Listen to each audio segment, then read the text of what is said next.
Você conhece o diretor Darren Aronofsky? Já viu algum filme dele? Pois é, ele está muito em alta hoje em dia porque ele é o diretor e roteirista do filme Mother, ou Mãe, que já é considerado por muitos o filme mais controverso, mais chocante de 2017. Eu assisti o filme, gostei muito, inclusive vou falar mais sobre ele aqui no decorrer do vídeo, mas eu separei uma listinha com outros filmes do Aronofsky que são muito bons, muito provocativos e que eu acho que se você ainda não assistiu, deve procurar.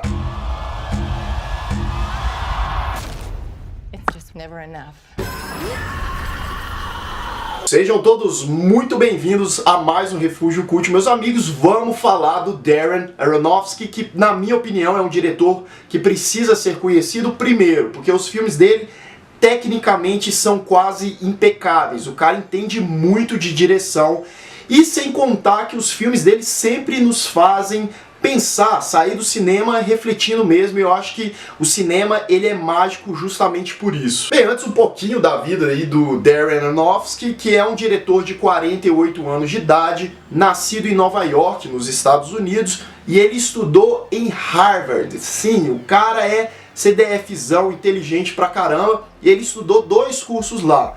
Um foi o cinema e o outro foi antropologia social. Sim, depois ele estudou direção em uma outra faculdade, ou seja, o cara manja muito de vários aspectos técnicos. Bem, o primeiro filme do Aronofsky foi em 1998, o Pi, que é um filme que já abriu os olhos pro diretor, porque ele é um filme bem interessante, conceitualmente diferente, né? Ele é um filme em preto e branco que conta a história de um matemático antissocial que vive longe da luz e o cara é um verdadeiro gênio. E depois outras pessoas encontram esse cara, tentam ganhar dinheiro em cima dele e a história se desenvolve através daí. Ele também dirigiu recentemente o Noé, de 2014. Muita gente odiou esse filme, muita gente gostou. Eu gostei. De longe não é um dos 3, 4 melhores filmes do Aronofsky, mas é uma versão diferente da história da Arca de Noé e é o filme mais hollywoodiano do Aronofsky. É um verdadeiro blockbuster que também vale a conferida. Mas vamos falar dos filmes que eu acho mais chocantes do Aronofsky mesmo. E quando eu digo filmes chocantes desse cara, não necessariamente são filmes brutais, violentos, com muito sangue. Não, o tipo de chocante, de brutalidade do Aronofsky é mais psicológica mesmo, mais sombria, que impacta, que surpreende o espectador. E o primeiro da nossa lista é o segundo filme dele, chamado Requiem para um Sonho, de 2000. No elenco a gente tem nomes como Jared Leto, Ellen Burstyn, Jennifer Connelly, todos muito bem. E a história é muito sombria, é uma história difícil de muita gente digerir, porque conta a história da mãe, vivida pela Ellen Burstyn, e do filho, o Jared Leto, cada um com seus problemas, um pior do que o outro. Jared Leto, no filme, o personagem dele, é viciado em droga, e o cara tá cada vez mais se afundando mesmo, e a gente vê a decadência desse personagem. A personagem da Ellen Burstyn, ela é viciada em programas de televisão, ela é convidada para participar de um programa de televisão e ela fica obcecada em emagrecer. E aí ela começa a tomar remédio para emagrecer e a mulher vai ficando louca. Você vê o desgaste desses personagens, dessas pessoas, e se identifica com várias situações da vida real, várias pessoas na mídia ou até na nossa própria família que vivem de problemas parecidos. Óbvio que a direção eficaz do Aronofsky aqui e a interpretação magnífica dos atores ajuda a gente a se envolver nessa história. Sem sombra de dúvidas, é um filme impactante que vale muito a pena você conferir.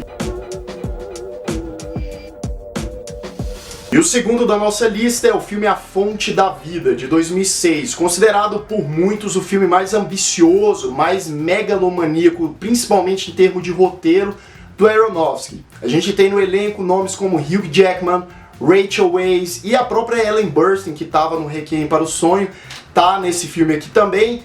E a história, o conceito é interessantíssimo. A gente segue 3 linhas temporais, em 1500, nos anos 2000 e em 2500. Então a gente tem aí 1000 anos de história. E o Hugh Jackman, que é o protagonista, interpreta 3 diferentes homens que têm ligações no conceito e tal, não vou entrar muito em detalhes, Mas a premissa do filme é justamente a descoberta, a exploração. Envolve muita questão do amor. O cara, ele busca a imortalidade para poder viver com a esposa dele.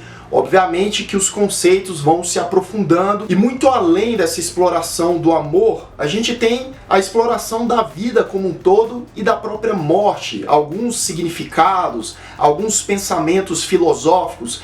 Então é um filme bem existencialista. Se você curte essa vibe, provavelmente vai curtir A Fonte da Vida.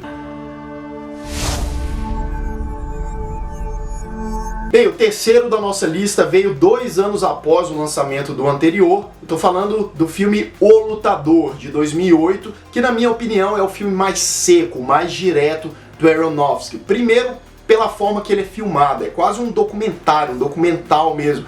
A forma da imagem meio granulada, meio até independente, sem muito tratamento, e acompanha a história de um ex-lutador de wrestler que é apaixonado pela luta, mas depois de alguns problemas graves de saúde, o cara meio que tem que se afastar. Ele começa a trabalhar num restaurante e os tempos de glória dele passaram há muito tempo. E o cara flerta com a depressão ali o tempo todo, porque além dessa carreira decadente que ele tem que tentar se reaproximar da filha que ele abandonou há uns anos atrás. Ele tem um relacionamento, ele nutre um desejo por uma stripper.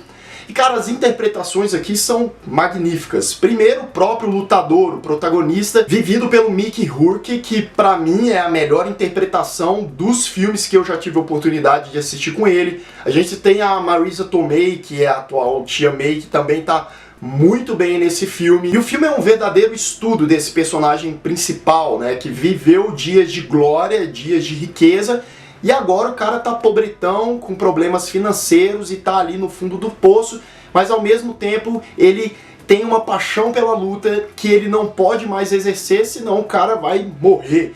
Então ele é muito chocante por essa crueza, essa realidade que o Aronofsky nos apresentou, principalmente na direção. O roteiro não é dele, desse filme, mas a direção mostra muito bem essa frieza. Bem, o quarto da nossa lista talvez seja o filme mais conhecido do Aronofsky. Eu tô falando de Cisne Negro, de 2010, filme que inclusive rendeu o prêmio de melhor atriz para Natalie Portman, que realmente está muito bem nesse filme.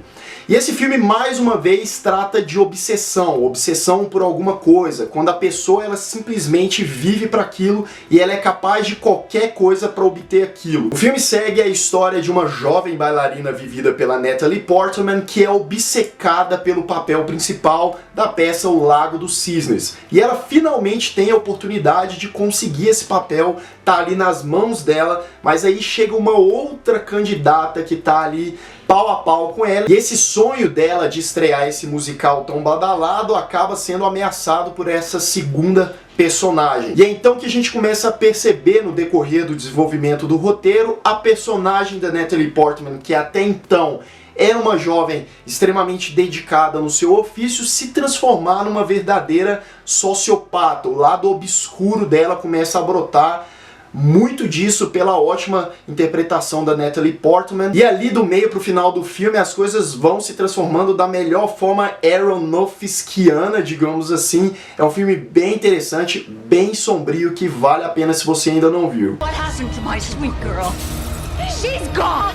Bem, e o último é o filme mais recente dele, é considerado o mais controverso do ano. Eu tô falando do filme Mãe, de 2017. Eu tive a oportunidade de ver o filme recentemente. E cara, faltou o meu nariz sangrar na sessão. Eu sei que muita gente vai odiar esse filme, ou você vai amar, vai achar um dos melhores filmes aí dos últimos anos. Eu acho um dos melhores filmes, pelo menos, que eu assisti aí nesse ano, sem sombra de dúvidas, porque é um filme que te desafia, é um filme que te provoca, que você sai pensando, e ele tem várias maneiras de você poder interpretar. E isso é genial. Eu já achei pelo menos umas 4 formas de interpretação da história desse filme. Bem, obviamente eu não vou dar spoilers da história caso você ainda queira assistir, mas a premissa é uma mulher e um homem, eles são casados, eles vivem sozinhos, isolados, numa casa de campo lá no meio do nada. O marido, vivido pelo Javier Bardem, é um escritor que não tem produzido muita coisa recentemente, ele está angustiado com isso. E a esposa, ela é basicamente a alma da casa.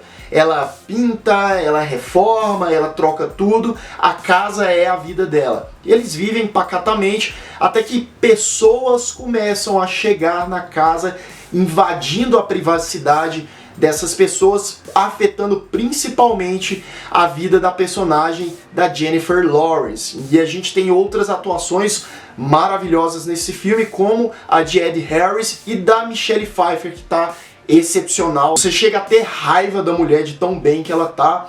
E o filme é na minha opinião, uma grande metáfora, né? Você, do meio pro final, vai entendendo isso. Então, se você não abrir a mente, não abrir o coração e esperar uma coisa picotadinha, explicadinha pra você, você não vai gostar do filme, mas abra, porque é uma experiência cinematográfica diferente e com certeza vai te impactar, vai te chocar em alguns momentos e vai ser motivo para você ter conversas de horas e horas com seus amigos. Então, dê essa chance para esse filme. Bem, galera, então é isso e eu quero saber aquela velha opinião de vocês aqui no comentário. Vocês gostam do Darren Aronofsky? Você já assistiu alguns filmes dele? Ou você não gosta nada da filmografia dele, acha que ele é exagerado demais ou coisa do tipo? Deixa aqui nos comentários a sua opinião. Eu espero que vocês tenham gostado desse vídeo aqui, eu gosto muito desse diretor. E se você ainda não é inscrito aqui no canal, se inscreva aqui embaixo, clique no sininho para receber todas as notificações e não esqueça de deixar o seu like, que é muito importante para o crescimento do canal. Eu vou ficando por aqui, um grande abraço e até mais!